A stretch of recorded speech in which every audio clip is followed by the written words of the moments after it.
What do you make of the current reality of global governance as the Director General of WTO? The multilateral trading system that was built over 80 years ago, and global governance in general, has centered around developing institutions for global cooperation.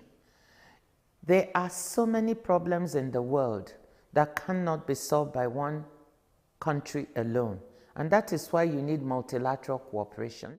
72% of world trade is still on WTO terms today. It's down from 80% at the beginning of the year pre-tariffs, but now we're still at 72%. That's a high number.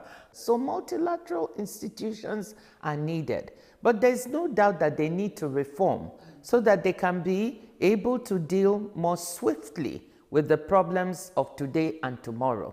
So I think multilateralism is key. I think it needs to be reformed to be nimbler, swifter. We need to do more. And it is good that China is opening up its markets. It has announced zero tariffs for African countries. I hope they can take adequate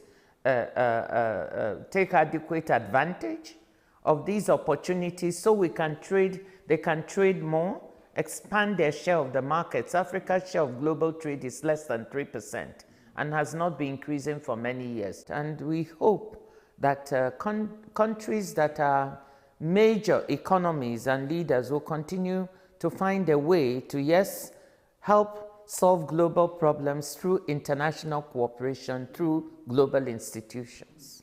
Recently, we have also been hearing from the Chinese leaders talking about the global governance initiative. Well, this is just one of those many initiatives in terms of global governance that China has in mind.